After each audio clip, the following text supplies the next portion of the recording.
Hello everyone, welcome back to our channel Fairy Voyage of Biosciences. Today what we are going to explore about is the cell biology. So first of all, let's start with the cell. You all know cell is the basic structure and functional unit of living organism. But in fact cell universe is very diverse. It's the world of special type of existence comprises of specialized particular forms dealing with specialized functions. How come cell biology and biological science are related to each other? The biological science basically deals with the study of structure, functional, molecular organization, growth, reproduction, and genetics of the cells. This is basically also known as the cell cytology or cell biology. All these studies led to the formation of generalized concepts that basically provide the basic understanding of how a particular type of cell carries out its specific functions and how the cell basically combines together with molecular, morphological, and functional units to form all the performers of levels of organizations and the methods, techniques, and concepts used for this. So let's start ahead and let's discuss this.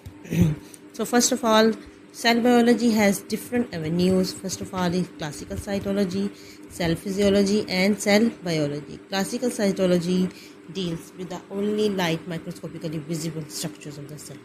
Cell physiology basically comprises of biochemistry, biophysiology, and functions of the cell. Cell biology is the term interpreted in the forms of molecules like micromolecules or macromolecules. Now, first of all, we need to know about the history of the cell. There is a different list of scientists who explore the different cells, forms, and how they are doing microscopically. So, in history of cell, as you all know, the ancient Greek philosophers Aristotle and Paracelsus, they were the first ones to discuss that all animals and plants have few elements which are repeated in all of their complex structures. Like in plants like roots, stems, and leaves, or in animals, the organs, they all have the same repeated organs. Few years later, after the discovery of magnifying lenses, after they were discovered, the world of cell dimensions was totally changed. Da Vinci discovered that the lenses in view can view the smallest objects.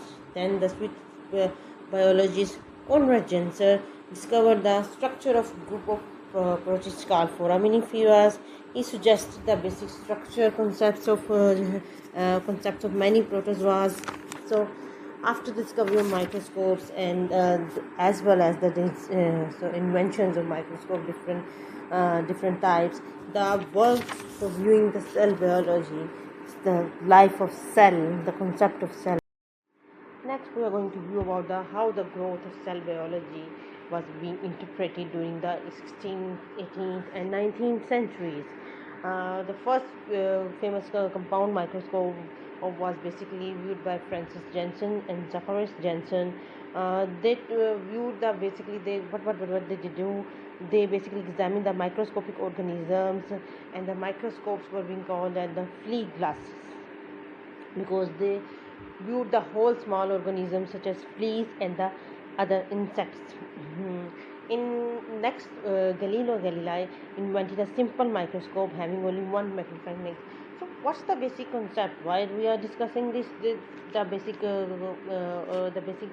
strategy of the microscopes, because as time by time goes by, the inventions of microscopes and the advancements time by time led to the strong belief viewpoint about the existence change about the existence of cell and solidifying the concept that cell is the basic structure and functional unit of life of each and every organism. Then there was Galileo Galilei. He used the microscope having only one magnifying lens. Then Marcello Malfighi, he basically examined the different organs of animals, tissues, organs and tissues such as brain, liver, kidney. Then came the main person is the Robert Hooke. He concised the term. He credited the term cell. He examined a slice cut from a piece of dried coke, examined it under combined microscope, and in 1665, Hooke was the one who published his collections in the title Micrographia and he described that cork as a honeycomb of chambers or cell. So this was the first time the term cell was viewed to the world. The term cell was mentioned overall. The next we're going to discuss about is the Dutch microscopist Antonie van Leeuwenhoek, who basically improvised the art of polishing lenses of short focal length. He was the first one to discuss about the unobserved living free cells, and he also view and give us a viewpoint of many bacteria, protozoa, rotifers, and hydra. Leeuwenhoek also described the cells of humans, sperm cells, dog, rabbits, frog, fish, insects. He basically gave us a viewpoint of different smallest microorganisms through improvising the focal length of microscopes.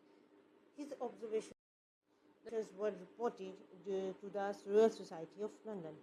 And the next scientist is the microanatomist, is the Nehemiah Groove. He accounts for the microscopic examination of sections of plants, parts like flowers, roots, stems, and clearly indicated the cellular nature. So this was the viewpoint in 16 and 18th centuries. In the 19th century, there was very landmark theories were given about cell theory and different theories about the cell. So the first one was the French biologist René Dietrich. He collected that, or he concluded that all animal plant tissues were aggregate of globular cells. And the next one was the Robert Brown, the botanist. He discovered and named the nucleus of the cell.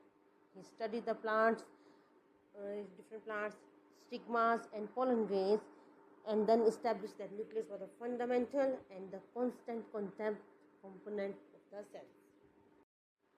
So till now we have gone to a brief discussion about how the cell biology works, how the discovery about cells and how it was grown, how this concept have been solidified throughout the years. The final outcome was in the form of cell theory. Different scientists gave us their final points about how the German botanist and the German zoologist, Matthews and Theodosius, they basically said that the cells were the basic unit of structures and the functional units in all forms of life. Either they are plants or either they are animals. The generalized concept about it, the basic form of biological organization, was presented in the form of cell theory or cell doctrine. Later on, different scientists like such as Oken, Mirbel, Lamarck, Dutroquet, and Turpin, they all followed this viewpoint. The cells were the first one and are the basic structural units of life. Next was the Krenageli. He basically concepted that the plant cells arise from the division of pre-existing. Means the life form starts whether it has a pre-existing cellular form. Then we have a German pathologist, Rudolf Virchow. He said that in Latin he gave us a famous viewpoint, and omnis cellula e cellula, means to say the cells only arise from the pre-existing cell, means life exists only if it has a pre-existing cellular form. So his basic concept was published in his classical textbook Cellular Pathology. And next viewpoint was given by Louis Pasteur, all know the French scientist. He basically modified and given sport in different three main viewpoints about the cellular theory. First of all living organisms are made up of one or more cells and cellular products. All the metabolic reactions, all the metabolic processes, in either they are in unicellular, multicellular organisms, take place in cells. Cells are the ones that originate only from other cells. No cell can exist or originate spontaneously, and no cell exists or originate spontaneously, but can only become in the form by division and duplication of pre-existing, already existing cells. And the smallest unit of life is the cell. And the last one we have to discuss about is Kolikher. He basically conceived the concept to embryology. He demonstrated that organisms developed from the fusion of two cells, the spermatozoon and the ovum. So overall, if we have gone through all the scientists, this was the overall brief viewpoint of the cell. So that's it for today. This was the overall view about the cell biology, how it was discovered, and how a solidifying viewpoint about cell existence was given. Hopefully you have liked it. Be ready for more. So do like and subscribe the channel. Thank you for watching.